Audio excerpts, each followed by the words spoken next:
لا إله إلا الله محمد رسول الله عليه صلاة الله وآله والأحبة.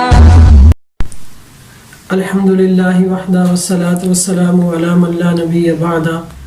اما بعد فاعوذ بالله من الشيطان الرجيم. بسم الله الرحمن الرحيم. اهدنا الصراط المستقيم. وقال النبي صلى الله عليه وسلم عليكم بسنتي وسنة الخلفاء الراشدين المهديين. صدق الله العظيم وصدق رسوله النبي الكريم. نحن على ذلك لمن الشاهدين والشاكرين والحمد لله رب العالمين. رب اشرح لي صدري ويسر لي امري واحلل عقدة من لساني يفقهوا قولي. سبحانك لا علم لنا الا ما علمتنا انك انت العليم الحكيم. رب زدني علما وارزقني فهما. اللهم صل على سيدنا ومولانا محمد وآله وصحبه وسلم كما تحب وترضى عدد ما تحب وترضى.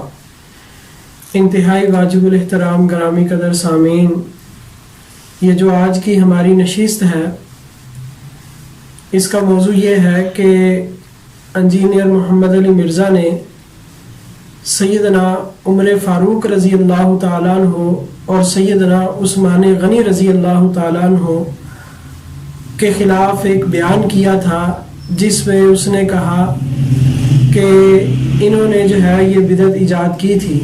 بدعت کیا تھی؟ حج تمتع والی۔ وہ اس کی ویڈیو بھی ہم سنا دیتے ہیں، اور جس میں وہ کہتا ہے کہ میں اس پر بہت زیادہ بات کر سکتا ہوں، بہت بول سکتا ہوں، بڑی مثالیں دے سکتا ہوں اس پر کہ صحابہ کرام رضی اللہ عنہم اجمعین نے سنت کی مخالفت کی ہے، حدیث کی مخالفت کی ہے۔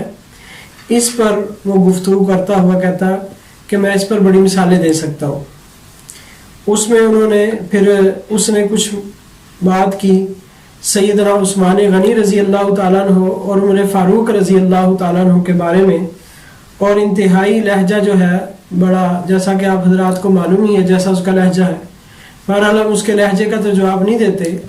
جو اس نے یہ کہا کہ سیدنا علی المرتضیٰ رضی اللہ تعالیٰ عنہ نے اپنے دور خلافت میں ان بدعات کا خاتمہ کیا، یعنی وہ واضح الفاظ میں کہہ رہا ہے کہ یہ جو حج تمتع سے حضرت عمر فاروق رضی اللہ تعالیٰ عنہ اور حضرت عثمان رضی اللہ عنہ منع فرما رہے تھے، یہ ان کی بدعت تھی جو سیدنا علی المرتضیٰ رضی اللہ تعالیٰ عنہ نے آ کر ختم کی۔ اس کانٹیکسٹ میں کم از کم 3 مثالیں پیش کرتا ہوں ٹائم کی مناسبت سے، ورنہ تو میں 10 گھنٹے اس پہ فی البدی بول سکتا ہوں۔ پہلی مثال صحیح بخاری اور صحیح مسلم کی متفق علیہ حدیث ہے، بخاری میں بھی اور مسلم میں دونوں میں موجود ہے۔ بخاری میں انٹرنیشنل نمبر ہے 1563، مسلم میں 2964۔ امام زین العابدین المتوفا 95 ہجری، جو سیدنا حسین علیہ السلام کے بیٹے ہیں، امام سجاد رضی اللہ تعالیٰ عنہ علیہ السلام،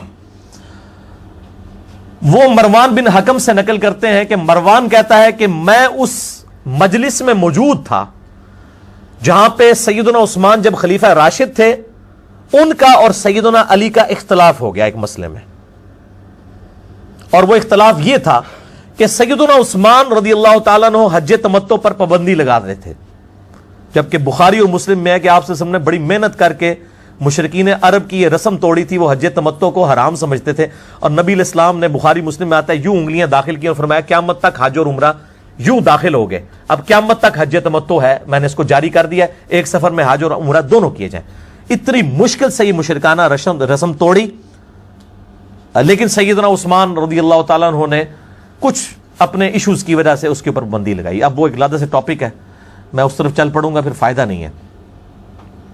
بہرحال سیدنا علی نے مخالفت کی، اور جب سیدنا علی نے دیکھا کہ حضرت عثمان اپنی بات پر ڈٹے ہوئے ہیں اور پیچھے ہٹنے کے لیے تیار نہیں ہے، تو سیدنا علی رضی اللہ تعالیٰ عنہ علیہ السلام نے ادھر ہی پھر نعرہ حق بلند کیا اور کہا لبیک بعمرہ والحج، میں عمرے اور حج کے لیے لبیک بولتا ہوں، میں ایک سفر میں دونوں کروں گا، اور کہا کہ اے امیر المومنین، میں نبی صلی اللہ علیہ وآلہ وسلم کی سنت کو نہیں چھوڑ سکتا کسی کے کہنے کے اوپر، خواہ وہ آپ ہی کیوں نہ ہو۔ نبی صلی اللہ علیہ وسلم نے حج تمتع کو جاری کیا تھا، میں آپ صلی اللہ علیہ وآلہ وسلم کی مخالفت نہیں کروں گا، آپ کی مخالفت کر لوں گا۔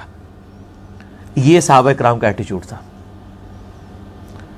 دوسری مثال جامعہ ترمذی میں انٹرنیشنل نمبر کے مطابق 824 نمبر. اہل شام میں سے ایک شخص عبداللہ ابن عمر کے پاس آیا اور اس نے پوچھا یہ حج تمتع کرنا یعنی ایک ہی سفر میں حج اور عمرے کو جمع کرنا جو آج دنیا کے 95% مسلمان کرتے ہیں, کیا یہ حلال ہے؟ پہلے انہیں فتویٰ لالا, بڑا سیانا سی, اس کو یہ تھا کہ بعد میں مکر ہی نہ جائیں, حالانکہ وہ تو کامل ایمان مومن تھے. انہوں نے تو بعد میں ایسا جواب دیا جو اس کے وہم اور گمان میں بھی نہیں تھا. انہوں نے کہا حلال کیا, سنت ہے. حج قران بھی حج اور عمرے کو ایک سفر میں جمع کیا جاتا ہے, تمتع میں بھی کیا جاتا ہے. حج افراد میں صرف حج ہوتا ہے, قران ہو یا تمتع ہو دونوں ہی ایک سفر میں دونوں چیزوں سے فائدہ اٹھانا, تمتع کہتے ہیں فائدہ اٹھانے کو. تو یہ دونوں چیزیں سنت ہیں. تو عبداللہ بن عمر سے وہ کہنے لگا کہ آپ کے جو ابا جان تھے نا حضرت عمر رضی اللہ تعالیٰ عنہ, وہ تو منع کرتے تھے حج تمتع سے. اب انہوں نے کہا اتنے بڑے بزرگ ہوں گے, آخر کوئی وجہ تو ہوگی. یہ تو امام حنیفہ رحمہ اللہ کے بارے میں اتنی بڑی کلیم کرتے ہیں. عبداللہ بن عمر رضی اللہ تعالیٰ نے فرمایا کہ مجھے یہ بتا, اگر کسی چیز کو کرنے کا حکم نبی صلی اللہ علیہ وآلہ وسلم دیں اور اس سنت کو جاری کریں اور میرا باپ اس کی مخالفت کرے تو نبی علیہ السلام کی بات مانی جائے گی یا میرے باپ عمر کی بات مانی جائے گی؟ اس نے کہا جی نبی صلی اللہ علیہ وسلم کی. تو انہوں نے کہا جب میں بتا رہا ہوں کہ نبی علیہ السلام نے اسے جاری کیا ہے تو نبی صلی اللہ علیہ وآلہ وسلم کی سنت پہ ہی عمل کرو. اچھا اس نے پہلے اس لیے پوچھ دیا بعد میں مکر ہی نہ جائے. مکرے کیا, انہوں نے تو توقع سے بڑھ کے جواب دیا. انہوں نے کہا میرے باپ کی نہیں مانی جائے گی. انہوں نے نہیں کہا آپ نے اپنے باپ کی گستاخی کر دی ہے جس نے رومن اور پرشین امپائر گرائی تھی, وہ نبی علیہ السلام کا فرمان ہے جامعہ ترمذی میں, میرے بعد اگر کوئی نبی ہوتا تو عمر ہوتا. اتنے بڑے شخص کو آپ چیلنج کر رہے ہیں. ان کا چیلنج کیا ہے؟ بیسیکلی نبی علیہ السلام کے مقابلے میں جب کوئی بڑے سے بڑا شخص بھی آ جائے گا اس کی کیا اوقات رہ جاتی ہے پھر نبی کے مقابلے پہ. ہم نہیں اس سے مقابلہ کر رہے ہوتے. جب نبی کے مقابلے پہ کوئی بھی شخص آئے گا تو ظاہر ہے وہ تو پھر مقابلہ میں زمین و آسمان کا فرق ہے میرے بھائی. تیسری مثال مسند امام احمد, مکتبۃ الشاملہ میں جو عربک ورژن ہے اس میں اس کا نمبر ہے 2277 اور 3121. سیدنا ابن عباس رضی اللہ تعالی عنہ علیہ السلام کا مکالمہ ہوا عروہ بن زبیر تابعی کے ساتھ حج تمتع کے مسئلے میں. چونکہ حضرت عمر نے پہلے پابندی لگائی, اس کے بعد عثمان نے لگائی. یہ تو دعائیں دیں حضرت علی کو کہ انہوں نے ایسا حج تمتع کو اپنے دور خلافت میں بحال کرایا کہ پھر بعد میں کسی کی جرت نہیں ہوئی پابندی لگانے کی. قیامت تک کے لیے یہ معاملہ ختم ہو گیا. تو عروہ بن زبیر کہتا ہے ابن عباس سے کہ یہ دیکھیں لوگ تو گمراہ ہو رہے ہیں, لوگ حج تمتع کر رہے ہیں. انہوں نے کہا عقل کے ناخن لے, گمراہ کہاں سے ہو رہے ہیں لوگ؟ حج تمتع تو سنت ہے, چاہے وہ قران ہو یا تمتع, ایک سفر میں حج اور عمرے کو جمع کرنا, اور تو کہہ رہے گمراہ ہوں گے. تو اس نے آگے سے کہا کہ وہ تو حضرت عمر تو منع کرتے تھے حج تمتع سے. تو حضرت ابن عباس کو اتنا غصہ آیا, انہوں نے کہا قریب آسمان سے پتھر برس پڑے تم پر کہ میں تمہیں رسول اللہ کی سنت بیان کرتا ہوں اور تم مجھے کہتے ہو کہ ابو بکر و عمر یہ کہتے تھے. میں رسول اللہ کی باتیں کر رہا ہوں اور تم آگے سے مجھے یہ باتیں کرتے ہو. انہوں نے نہیں کہا اتنے بڑے بزرگ کی آپ نے توہین کر دی ہے, یہ ہو گیا وہ ہو گیا. لیکن ایک خاص مینٹلٹی ہوتی ہے. عروہ بن زبیر نے جب یہ سنا نا, اس نے آگے سے کہا کہ جی وہ ابو بکر اور عمر تو آپ سے زیادہ سنت پہ عمل کرنے والے تھے. ٹھیک ہے, وہ آج بھی یہی ہوتا ہے. ہم کسی کو بتاتے ہیں نا, وہ کہتے ہیں جی اشرف تھانوی صاحب نے یا احمد بریلوی صاحب نے بخاری مسلم نہیں پڑھی ہوئی تھی, ان کو کیوں نہیں پتا چلا رفع الیدین کے ساتھ طریقہ ہے؟ وہ عروہ نے بھی آگے سے ابن عباس کو یہ کہہ دیا. تو یہ یعنی بیماری غلطی ہے, چاہے وہ تابعین کے اندر آ جائے. اب عروہ تابعی ہے, عبداللہ ابن زبیر صحابی کا بھائی ہے, حضرت زبیر کا بیٹا ہے, صحابی کا بیٹا ہے, اشرم وشرم میں سے ہے. لیکن آپ دیکھ لیں جب کوئی غلطی لگ جائے تو اس قسم کی بندہ حرکتیں کرتا ہے کہ نبی علیہ السلام کے مقابلے پہ, یعنی ایک شخصیت پرستی اسلام میں نہیں ہے. لیکن ابن عباس نے الحمدللہ اپنا حق ادا کیا, اور آج پریکٹیکلی سیدنا علی نے جیسے حج تمتع اپنے دور خلافت میں بحال کروایا, آج 95% کیا 99% لوگ حج تمتع ہی کرتے ہیں, ایک سفر میں حج اور عمرہ اکٹھا کرتے ہیں. مشرکین عرب اسے گناہ سمجھتے تھے, وہ کہتے تھے نہیں حج کے لیے آؤ تو اللہ سے سفر کرو. یہ کیا ہوا, آیا حج کے لیے اور پہلے عمرہ کر لیا پھر حج کر لیا, یہ تو حج کی توہین ہے. اللہ کے نبی علیہ السلام نے اس کو جاری کیا کہ میرے امتی تو دور دراز کے علاقوں سے بھی آئیں گے, ان بیچاروں کو زندگی میں موقع ہی ایک دفعہ ملے گا تو وہ پہلے آ کے عمرہ کریں, اسی سفر میں عمرے کا ثواب بھی کمائیں, پھر احرام کھول دیں, پھر بعد میں حج بھی کر لیں. تو نبی علیہ السلام نے مشرکین عرب کی رسم کو ختم کیا. لیکن حضرت عمر نے اپنے پولیٹیکل ڈیسیژن کی وجہ سے کیا, آپ مسلم شریف پڑھ کے دیکھ لیں کتنے سخت صحابہ کرام کے کامنٹس ہیں حضرت عمر کے بارے میں اس معاملے میں، لیکن ظاہر ہے ان کی وجہ سے وہ دب گئے، کچھ کہہ نہیں سکے. پھر حضرت عثمان نے بھی یہ کیا، حضرت علی بھی بولتے رہے، عبداللہ بن عمر خود حضرت عمر کے ڈیسیژن کے خلاف بولے. پھر جب حضرت علی کا دور خلافت آیا تو جہاں کئی اور بدعتیں جو جاری ہو چکی تھیں آل امیہ کے گورنروں کی وجہ سے، وہ سیدنا علی نے وہ ساری ختم کی. ان میں سے ایک یہ بھی بدعت ختم کی کہ حج تمتع پر جو پابندی تھی وہ اٹھا. پہلی بات تو یہ ہے کہ سیدنا عمر فاروق رضی اللہ تعالیٰ عنہ یا سیدنا عثمان غنی رضی اللہ تعالیٰ عنہ کے عمل کو بدعت کہنا یہ اس کی جہالت کی دلیل ہے. امام الانبیاء صلی اللہ تعالیٰ علیہ وسلم نے فرمایا کہ علیکم بسنتی و سنت الخلفاء الراشدین المہدیین، مشہور حدیث ہے مشکات میں. تو آپ صلی اللہ علیہ وسلم نے ان کے عمل کو سنت قرار دیا تھا، اور یہ مرزا جو ہے یہ ان کے عمل کو بدعت قرار دے رہا ہے.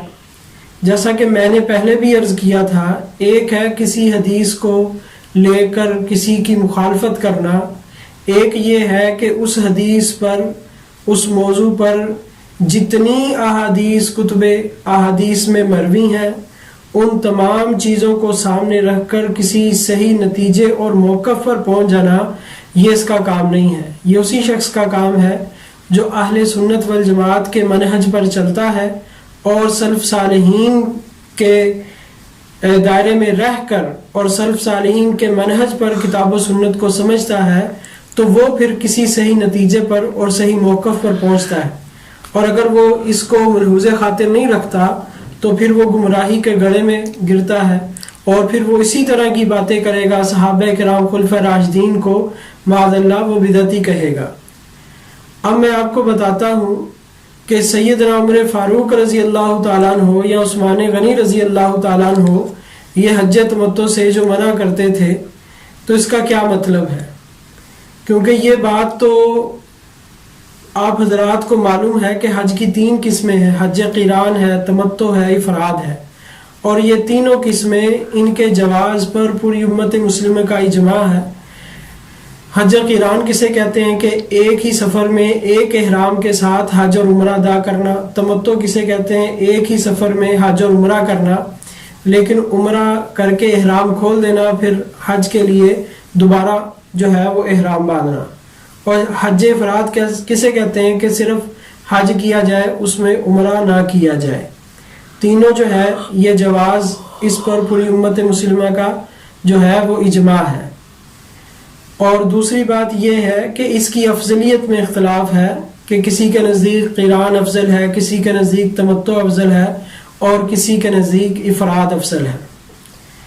تو اب وہ یہ کہہ رہا ہے کہ حضرت عمر رضی اللہ تعالیٰ عنہ روایات میں آتا ہے کہ وہ تمتع سے منع فرماتے تھے کہ ایک سفر میں حج اور عمرہ جو ہے وہ کیا جائے، اس سے وہ منع کرتے تھے.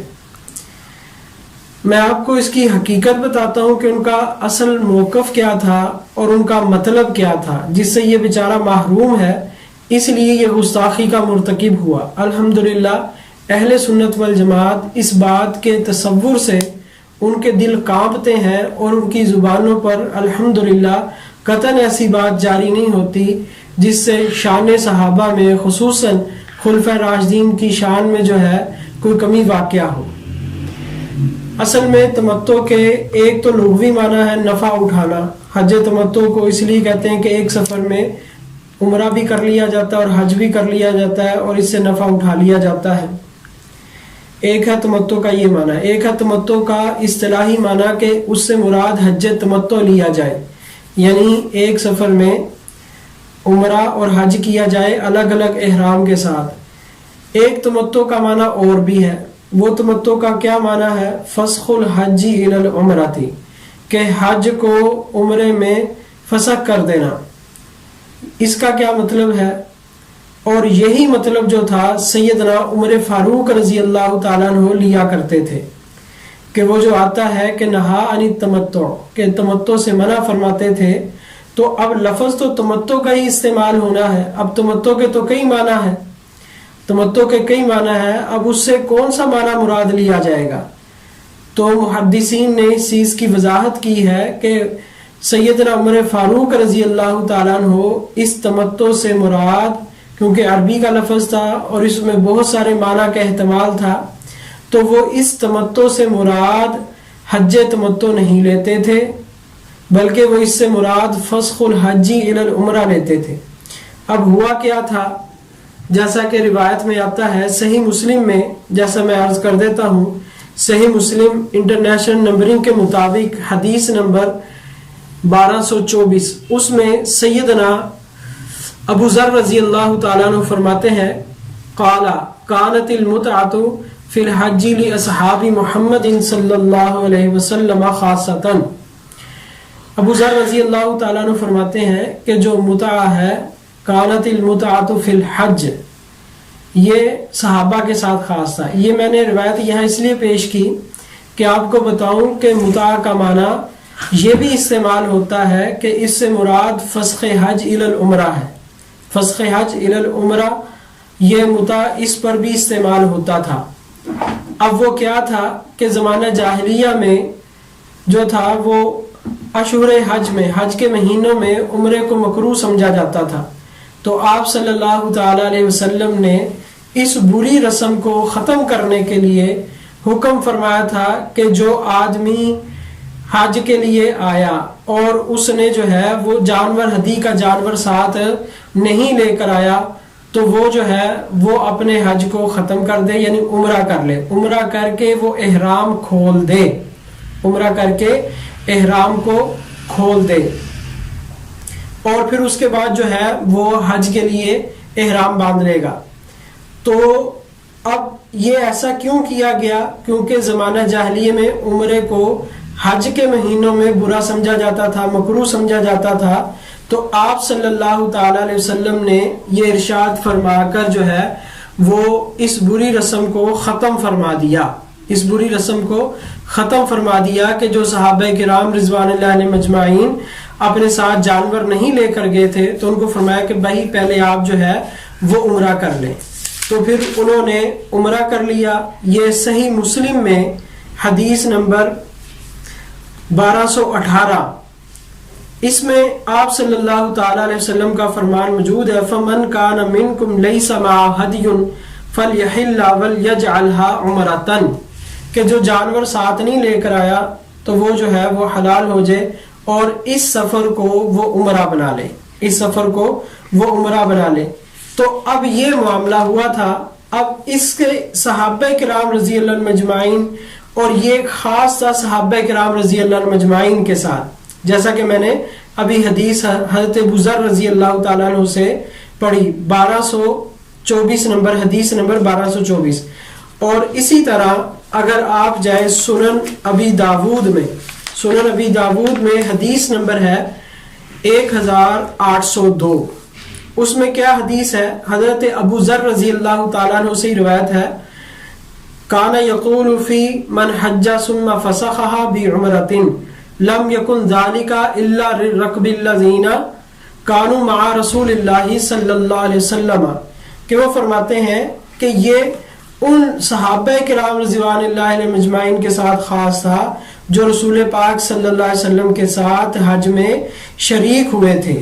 اسی طرح ایک صحابی نے، یہ سنن نسائی میں آتا ہے، ایک صحابی نے عرض کیا یا رسول اللہ صلی اللہ علیہ وسلم افسخ الحج لنا خاصتاً، کیا حج کو فسخ کرنا یعنی حج کو عمرے میں تبدیل کر دینا یہ ہمارے لیے خاص ہے، ام للناس عامتاً، یا یہ عام لوگوں کے لیے بھی ایسا ہے؟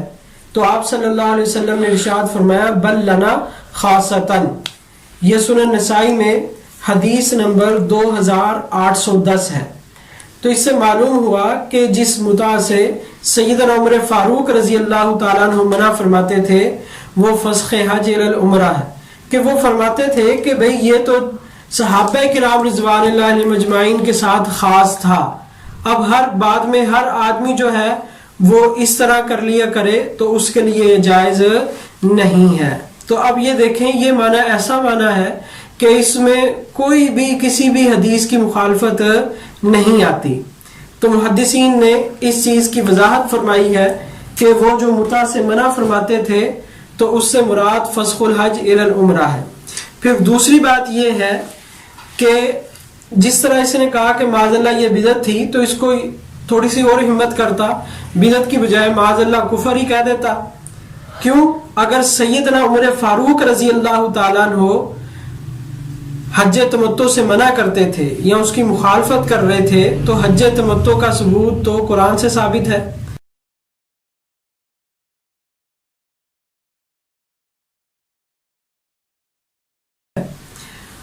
تو جو آدمی قرآن کی آیت کا انکار کر دے وہ بدعتی تھوڑی ہے, وہ تو اس پر پھر کفر کا فتویٰ لگنا چاہیے تھا. تو اگر حضرت عمر رضی اللہ تعالیٰ عنہ معاذ اللہ حج تمتع سے منع کر رہے تھے تو پھر ان پر کفر کا فتویٰ لگا. تو معلوم یہ ہوا کہ سیدنا عمر فاروق رضی اللہ تعالیٰ عنہ اس حج تمتع سے منع نہیں کر رہے تھے جس کا ذکر قرآن پاک میں موجود ہے. اس کے تو وہ قائل تھے بلکہ اس کو سنت ہی سمجھتے تھے. جو حج تمتع ہے اس کے قائل تھے, اس کو سنت سمجھتے تھے, لیکن وہ اس چیز کی مخالفت فرما رہے تھے, اس چیز سے منع فرما رہے تھے کہ فسخ حج الی العمرہ, جس کا اصطلاحی معنی جو ہے وہ میں نے آپ کو بتایا. اب یہ دیکھیں سنن طحاوی میں یہ حدیث مبارکہ, اس کی جلد اول صفحہ نمبر 401, میں حدیث سنا دیتا ہوں. سیدنا عمر فاروق رضی اللہ تعالیٰ عنہ عن ابن عباس رضی اللہ تعالیٰ عنہ قال یقولون ان عمر نہا عن المتعہ, کہ ابن عباس رضی اللہ تعالیٰ عنہ فرماتے ہیں, وہ وضاحت کر رہے ہیں اس مسئلے کی, کہ لوگ کہتے ہیں کہ عمر فاروق رضی اللہ تعالیٰ عنہ نے متع سے منع فرمایا, یعنی حج متع سے, حج تمتع سے. قال عمر, وہ حضرت عبداللہ بن عباس رضی اللہ عنہ فرمایا کہ حضرت عمر تو یہ فرما رہے ہیں لو اعتمرت فی یام مرتین, اگر میں سال میں 2 مرتبہ بھی عمرہ کر لوں, ثم حججت, اور پھر اس کے بعد میں حج کے لیے جاؤں, لجعلتها مع حجتی, تو میں اس عمرے کو اپنے حج کے ساتھ ہی کروں, یعنی تمتع کروں, یعنی حج اور عمرہ بھی اکٹھا کروں. یہ ہے عمر فاروق رضی اللہ تعالیٰ عنہ کے قول کی وہ وضاحت فرما رہے ہیں, گویا کہ عمر رضی اللہ تعالیٰ عنہ, یعنی بات بالکل واضح کر دی کہ جو عمر جو تمتع سے منع کر رہے تھے تو وہ فسخ حج الی العمرہ تھا, اور جو حج تمتع کی جو اصطلاحی اور شرعی جو معنی تھا کہ حج اور عمرہ الگ الگ احرام سے ایک سفر میں کیا جائے, اس کے وہ قائل تھے, اس کا انکار نہیں کر رہے تھے, کیونکہ وہ تو اس کا ثبوت تو قرآن میں موجود ہے اور اسی طرح احادیث میں موجود ہے. جیسا کہ عمر فاروق رضی اللہ تعالیٰ عنہ نے فرمایا تھا کہ ہاں مجھے پتا ہے, اس چیز کا انہوں نے اقرار بھی فرمایا تھا. پھر ایک اور حدیث اسی صفحہ نمبر 401 پر, ایک آدمی جس نے حج اور عمرے کا احرام باندھا تھا, وہ آدمی حضرت عمر فاروق رضی اللہ تعالیٰ عنہ کے پاس آیا اور آ کر کہنے لگا فلقیت عمر بن الخطاب, عمر فاروق رضی اللہ تعالیٰ عنہ کو ملا, فقصصت علیہ, اور اس نے اپنا واقعہ بیان کیا کہ پیچھے لمبی حدیث ہے تھوڑی سی, تو بہرحال انہوں نے کہا کہ میں نے اس طرح یہ حج اور عمرے کا احرام باندھا ہے. فقال انہما لم یقولا شیئا ہدیت لسنت نبیک, کہ تجھے ہدایت دی گئی ہے نبی پاک صلی اللہ علیہ وسلم کی سنت کی, کہ تو جو ایک ہی سفر میں حج اور عمرہ کر رہا ہے تو یہ نبی پاک صلی اللہ علیہ وسلم کی سنت ہے. تو اس لیے ہمارا موقف یہی ہوتا ہے کہ صحابہ کرام علیہم الرضوان, خصوصاً خلفائے راشدین کے خلاف جو بات کرنی ہو تو پہلے اس کی اچھی طرح تحقیق کرنی چاہیے. اسی طرح جو منہ میں آیا وہ بک دیا, ایسی بات نہیں ہے. اپنی زبانوں کو جو ہے وہ لگام دینی چاہیے, مبادا ایسا نہ ہو کہ انسان جو ہے وہ اللہ تعالیٰ اس کو کسی آزمائش میں مبتلا کر دے, کیونکہ بڑے حضرات ہیں اور اللہ کے نبی صلی اللہ علیہ وسلم نے بے شمار احادیث میں تاکید فرمائی ہے کہ صحابہ کرام رضی اللہ عنہم مجمعین کے بارے میں اپنی زبانوں کو روکا جائے. قرآن پاک میں صحابہ کرام رضوان اللہ علیہم مجمعین کو معیار ایمان بتلایا گیا ہے اور بے شمار فضائل اور احادیث جیسا کہ موجود ہے. بہرحال اس طرف نہیں میں ابھی جا رہا. پھر دوسری بات یہ ہے کہ اس کا ایک اور معنی امام نووی رحمۃ اللہ علیہ نے یہ شرح نووی میں جلد اول صفحہ 402 پر وہ فرمایا کہ وہ فرماتے ہیں کہ جو حضرت عمر اور حضرت عثمان رضی اللہ تعالیٰ عنہ متع سے منع فرماتے تھے, حج تمتع سے منع فرماتے تھے, تو اس کا کیا مطلب؟ وہ فرما رہے ہیں کہ ان کے نزدیک حج افراد افضل تھا, حج افراد افضل تھا. تو وہ متع سے منع فرماتے تھے. وہ کہتے تھے کہ بھئی حج تمتع کی بجائے تم حج افراد کرو، حج افراد کرو. تو جو چیز ان کے نزدیک افضل تھی، جس میں وہ سمجھتے تھے کہ زیادہ ثواب ہے، تو وہ اس کی ہی لوگوں کو دعوت دیتے ہیں. اور بلکہ انہوں نے آگے لکھا ہے کہ وہ لوگوں کی اصلاح کرنے پر معمور تھے. تو انہوں نے دیکھا کہ اس چیز میں زیادہ لوگوں کی اصلاح ہے، کہ جس چیز میں زیادہ اجر و ثواب ہے وہ اس چیز کی لوگوں کو دعوت دے رہے تھے. ایک معنی یہ بھی لکھا. اگر یہ بھی معنی لیا جائے تو یہ بھی معنی ایسا نہیں ہے کہ جس میں ہم یہ کہیں کہ معاذ اللہ انہوں نے کوئی بدعت ایجاد کی تھی.